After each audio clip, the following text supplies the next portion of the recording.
Barter farms, they are amazing. You can get so many different types of drops, renewable blackstone and quartz, ender pearls for speedrunners, and even soul speed books.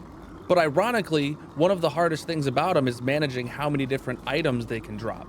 It takes a lot of item filters and shulker loaders if you've got a decent sized farm. So instead of addressing that problem, I decided to add more. This is the barter farm in my 16,000 day hardcore Minecraft world.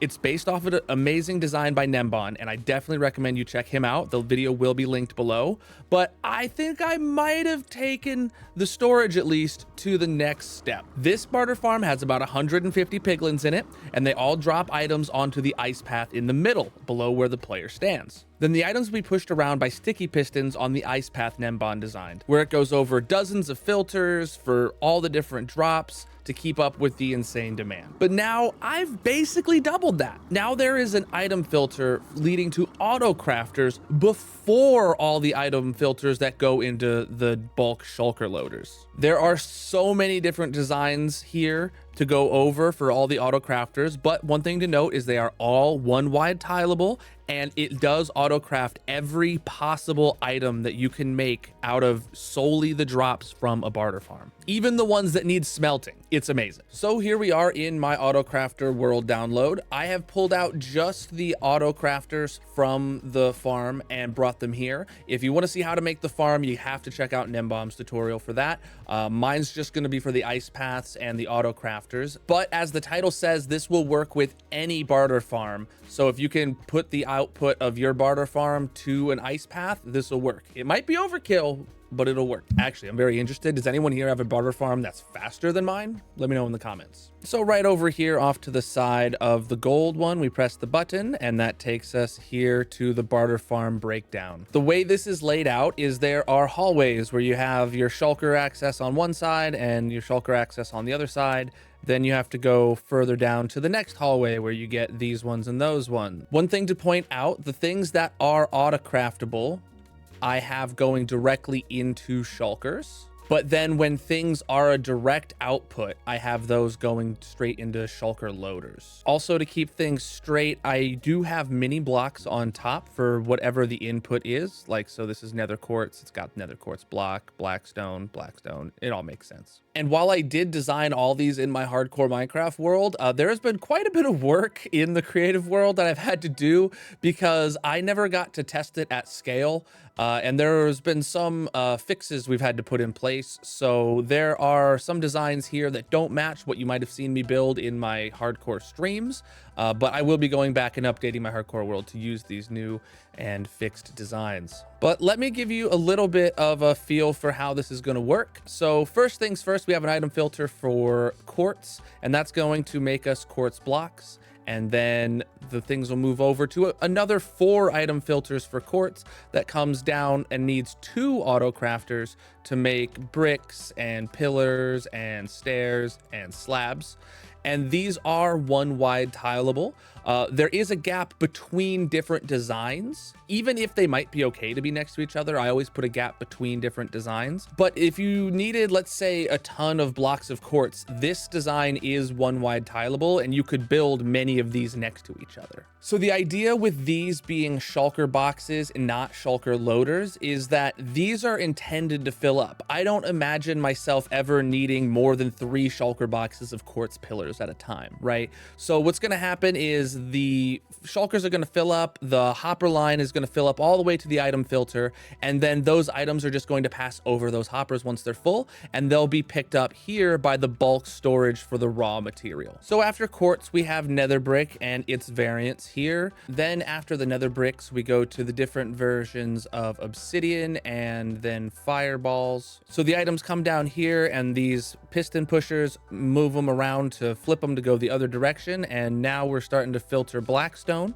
The blackstone will come down with this one auto crafter design and make these 3 items. And then over here, you can make these 2 items, including furnaces, out of blackstone. Then we've got the big wall of blackstone here. These ones require 2 auto crafters, and then these ones require 3. And then there's the bulk storage for the nether quartz, which is directly opposite. Then we have a rather large gap up here. I actually had to design this like U-shaped extender, so it takes the items in, pushes them one block to the side, pushes them out and pushes them back over and keeps it going. But this extra large gap is because in my hardcore world, I have my shulker crafter that makes the empty shulker loaders that feeds into there in the middle here. So next up, we grab leather and we make all the different versions of leather armor, all the same tileable design. And then we come up to one that was very interesting because this was released while I was working on this project. So this takes string and leather and combines them together to make bundles. So this has a bundle auto crafter design in it, and it's not one wide tileable, but it is two wide tileable. And I don't think there's any better than that I could do because it needs 2 item filters. Then we're gonna get somewhere interesting because now we make wool out of string and then we make that into carpet and then wool happens here. But the wool auto crafter actually sends wool over after the shulkers are filled up, and that sends them here to fill furnaces so that we can auto craft things like cracked nether brick and smooth quartz, and then the smooth quartz stairs. So it takes the string from the farm, crafts it into wool, and then uses that wool as a fuel source to make other items that need a furnace. Also cracked blackstone as well. Then another big section for just string. And this big section here is iron blocks. I already have a video and example over there for iron auto crafters, taking everything out of an iron farm. So I didn't need in my hardcore world or in this example to show how to auto craft every single item out of iron again. So I just have all the nuggets here being auto crafted into blocks and then shulker loaded. I doubt I'll ever even come here for iron, but I'm not going to throw them away. And now we hit the design that we're going to be using for the rest of the entire item filters. These are actually double speed shulker loaders that just take the raw material. So these are made by Samos the Sage, I believe. I'll have his video linked below. These are incredibly fast, but this is what we do for spectral arrows. It's the only input for those. And then this hallway is got stuff like gravel and then also soul sand and ender pearls. And then we come to the items that we already have over there where we have leather, which is used in the auto crafts, but once those auto crafters are full, then it will come over here into bulk storage, and same with nether bricks and blackstone. Wow, I feel like that was a lot of information about the farm without actually showing you much of it. So now let's get into the breakdown of how each auto crafter slice works. So I did my best to utilize the same designs whenever the same kind of output was needed. If it only needed one auto crafter in the line, I would try to use this one as long as it didn't need special timing. So this works for quartz to quartz blocks, nether bricks to nether brick blocks, and then blackstone to its first 3 things, and string to wool. So we'll start at the top here and take a look at what happens. The items will flow over the ice, where most of the item is over the ice and moving at the speed of the ice, but a little bit of it will dangle over the edge of the hopper, and that will cause the items to get sucked up by the hopper if there is room. We have item filters in here with 40 of whatever is to be collected. That in this case is going to be nether quartz. That comes down and splits into the double speed stream, and then that double speed stream goes into the auto crafter at double speed. The item filter over here is just a perfectly normal item filter. So when the items go into here, nothing happens directly. What's actually triggers this to run is the fullness level of this dropper. So if we take out some of these items, that dropper will empty, and you can see that that pulses this piston to force these observers to make the crafter pulse several times. What's going to happen is if that has a backlog of items like it's supposed to, once it fills up, it'll craft a few until we get several in this dropper. It turns back off, it waits for those to drain, and then makes some more. What that does mean for many of these designs is that this clock will be pulsing all the time until this is filled up. So if your barter farm isn't used and isn't full often, that could be a little bit of lag in your world. But if you're using a mod pack with performance stuff like I do, I have my Colonel mod pack, that'll be linked in the description if you want to check it out. That won't be a problem, just going through your nether and loading this.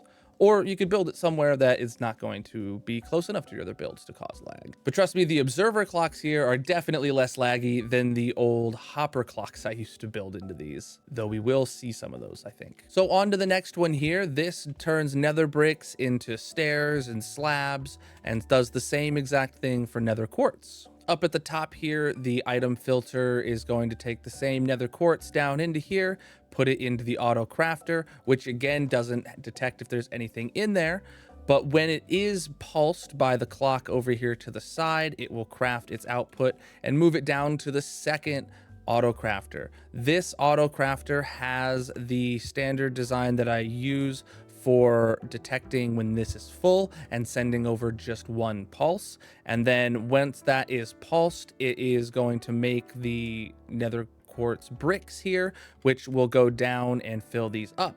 Then, as you can see, this hopper here is being detected by this comparator. So when this is empty, like it is right now, the signal up here will go and force this piston to extend, and that's what pulses at the top.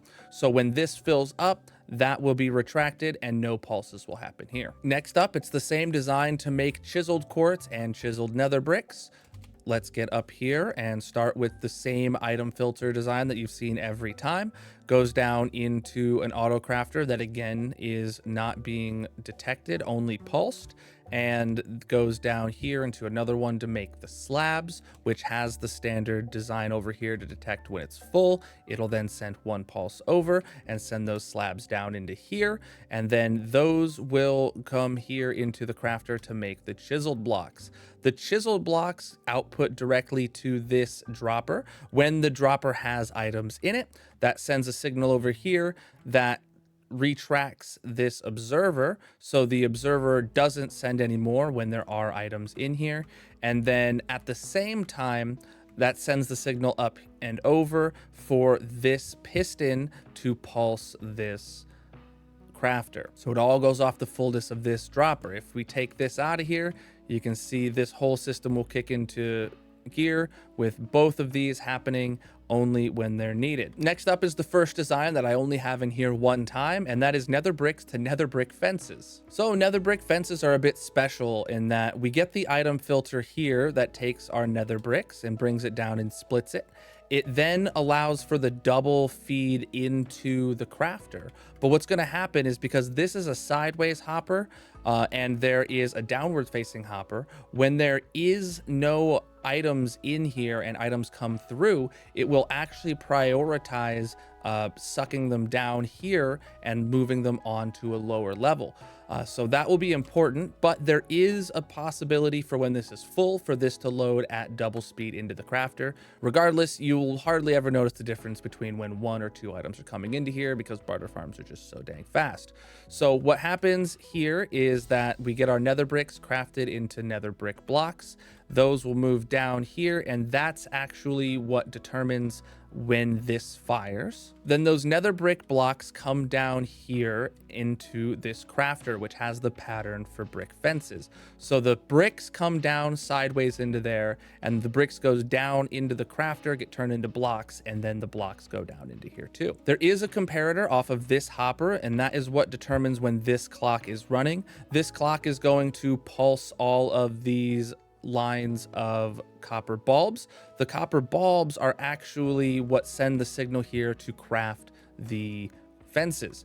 So that means that there has to be items in here for it to send a pulse over there. And the way this prioritizes sending items over, that means it'll always have the bricks and the brick blocks. But as you can see, it's not crafting them, because this dropper here has some nether brick fences in it with a comparator that sends a signal up and actually locks this bulb. So even though this is ticking, this bulb will not send the signal through to allow this crafter to make anymore. This one I find interesting. It takes blackstone into walls, but then also into furnaces. We know blackstone can replace cobblestone in some crafting recipes, but this is the only one that an auto crafter can handle for just a barter farm output, meaning it's the only one that's only blackstone needed in there. Future Colonel here. As I was explaining later on in the video, we actually have this same design was on the wall twice. So leather is doable in the exact same configuration as this blackstone was. So the blackstone will start up here and work its way down into the crafter. The crafter will have the pattern for the walls or the furnace. It has the standard detector for when this gets all 9 slots filled. It will send one single pulse over and send the item down on its way.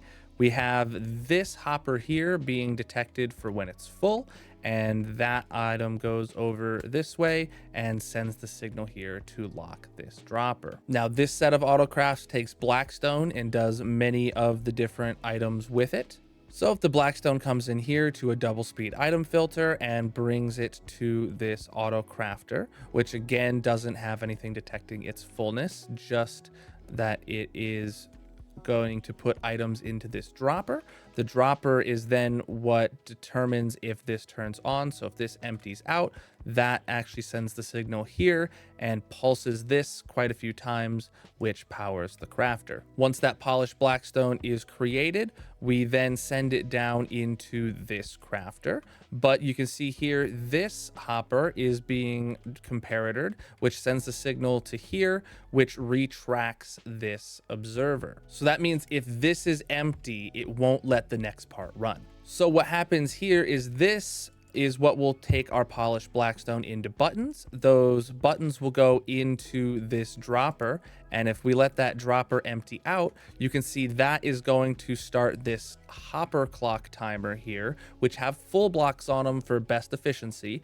And then that is going to send the signal up through and actually allow us to make more buttons. Next up is for the blackstone that needs 3 auto crafters. So this will make like blackstone chiseled, and it'll make the slabs of the bricks and the stairs and stuff like that. So this one is very in depth, but it's also pretty easy. So everything up until this point is exactly the same as the last one. You can look there side by side. This module is just brought right here, and then a little bit extras put below it. So when we get the output that says makes our slabs, and that goes through to here, those slabs will go down and will get pulled fullness level from this area here, and that goes over and repeats the exact same kind of sequence where we have the block that stops the timer of the copper bulbs from going. So what's going to happen here is the slabs go down into this auto crafter and makes the chiseled polished blackstone. When the chiseled polished blackstone is empty in there, that turns off. We get the hopper clock, which sends the exact same kind of signal up here, albeit with a little bit of a longer design because of needing to allow this other piston to pull down from the top around this other item filter. But in essence, we're just mirroring what's here and bringing it down another layer, and then that comes down and gives us our output right below. It's the height of this module that actually determined what all the heights of all of these other modules need to be. So the next pattern is where we take string and leather together to make bundles. Let's go up here and see. You can see the 2 item filters here side by side. We'll bring them down together.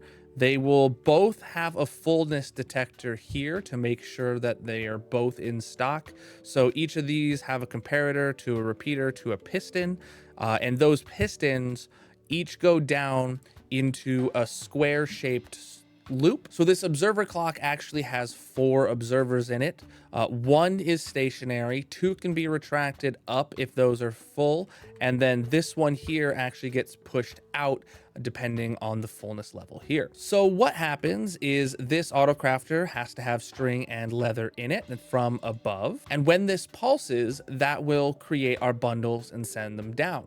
Now what happens is very simply that all 3 of these conditions need to be true for any pulses. It has to have an empty dropper here. It has to have a hopper with leather here and a hopper with string here. Once all three of those are true, all four of these observers are in the right spot, and that will start pulsing here until one of those is not true anymore. So now we take string and make it into carpets, which is another simple craft up here. It's going to take the string through a double speed item filter and put them into the first auto crafter. This auto crafter is going to take the string and make it into wool blocks, which is then going to put them into here for the white wool to make white carpets. And those white carpets will be put into this dropper. So what happens here is this dropper's fullness level is what determines when this is on. You can see here that this turns on and off based items flowing through there, and that will make this piston go up and down. When the piston is in the down position, that's going to toggle this clock, which is then going to send a signal over to pulse this crafter, also sending a signal up and over to pulse this crafter simultaneously. So the next design here is what takes quartz and nether bricks and then smelts them into their cracked variants. One thing to note about this design is it has to come after the wool filter. So this here is actually where the hopper line with full of wool will come and fill up this furnace. But back to the top, we start here with our standard double speed item filter, which brings items down to this crafter. This crafter then will put items into the dropper. That dropper is determined if it is full, then that is what allows this clock to go here and what craft more of them when it is empty. So then we go down from here, and this is what leads us into our furnace. The furnace will smelt the items using the wool as fuel and send them down on their way. Next up, this is going to take the quartz and make smooth stairs and slabs. So at the top here, we have the quartz double speed item filter going into the exact same auto crafter setup we have over here, leading into the exact same furnace setup we have over here with the input from the fuel. When these are side by side, they can be a straight line between that one and this one. That's why they're at the same height and the same position. Then after the items come out of here, making your smooth quartz block, they'll go down here into a crafter.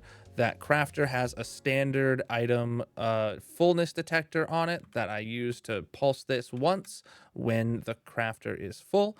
That is what gives you your stairs. But you can see there's a little bit around it here too, because we have a fullness detector on this here, which sends a signal up and around and actually locks the hopper under the furnace. And simply locking the hopper under the furnace will let the furnace fill up with smooth quartz and let the hoppers fill up all the way to here, and then that will send the signal to shut off up top. But this is basically one of those other designs just shoved literally underneath that design. Modular. Next up, we do the same thing where we take blackstone and smelt it to get the cracked variant. So this auto crafter starts here with an item filter at the double speed going into the crafter block. That is going to output items into this dropper, which has a comparator, which when that is empty will allow this to pulse and craft them. Once those are made, they go down here, and it actually checks the fullness here to retract this when it's empty, like before, because we need to make sure that there are items in here, meaning that the crafter is full. So those items go down here into the crafter. They will make stuff for the dropper here. It'll make the cracked polished bricks. Those items will first flow down into the crafter, where it's going to take that and make polished blackstone bricks. Those go into the dropper, and the dropper has a comparator that locks this hopper clock when it has items in it. The hopper clock is then going to send signal up through this set of copper bulbs, and as we saw before, this copper bulb will be retracted if there's nothing in there. And that's what actually sends the signal here to craft the polished blackstone bricks. But once those are made, those will go down into the furnace to be smelted into cracked versions, which uses the same white wool input as before. Now on to our last design here. This is what takes nuggets and makes shulker boxes full of iron blocks. So the auto crafter for iron here starts with our standard double speed item filter going down into this crafter. This crafter takes nuggets and makes makes ingots, and as there is nothing else you can make with just nuggets, it is always pulsing by default. So those ingots go down into here for this crafter, which is then only pulsed when it's full by this system over here. And those go down into this dropper and carry on into the shulker loader. This is a standard shulker loader that I use for almost everything that isn't double speed shulker loaders, and it is designed by Kale. I'll have his video for that linked below. And what happens above it here is actually this hopper is being checked for when it's full, and that is what sends here and allows this to be pulsing. Theoretically, as long as you auto craft your shulkers, you should never really have this be empty. But in a scenario where, you know, lag glitches out or this fills up and you don't have a replacement shulker, there is a stopper here that will stop this from pulsing when it gets to there. Wow, that was a lot of redstone.